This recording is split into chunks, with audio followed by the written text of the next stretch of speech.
လူမျိုးစုတစ်ခုရဲ့တမိုင်းကိုဘယ်သူကရေးတာလဲအဲ့ဒီလူမျိုးစုရဲ့အမွေကိုဆက်ခံတဲ့မျိုးဆက်အဆက်ဆက်ကတာတမိုင်းရေးကြသူများဖြစ်တယ်စာပေရိုးရာယဉ်ကျေးမှုအမှုပညာအစင်အနာတွေအားလုံးကိုအဓိကကြတည်ဆောင်သွားသူတွေဟာမျိုးဆက်တွေပဲဖြစ်တယ်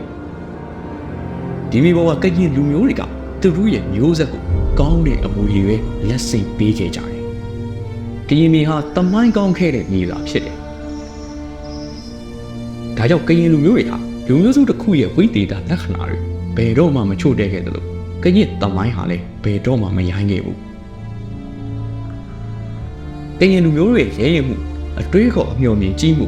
လူမျိုးကိုချစ်တဲ့စိတ်အပြင်ရားစွာသောတမိုင်းကောင်းတဲ့အကြောင်းအရာတွေကိုမျိုးဆက်တစ်ခုချင်းစီလက်ဆင့်ပေးခဲ့တယ်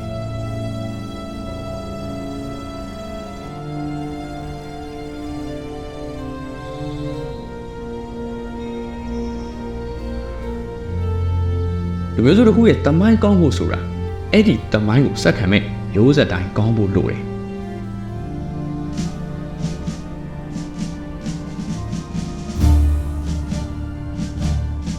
မျိုးဆက်တွေကိုပြိုးထောင်တဲ့နေရာမှာမျိုးဆက်ဟောင်းတွေရဲ့အရေးကြီးဆုံးတောင်းရပညာရေးကိုအားပေးတာပဲ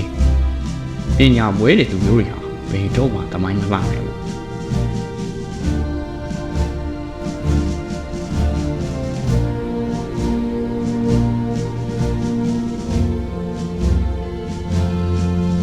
အခုကရင်လူမျိုးတွေဟာ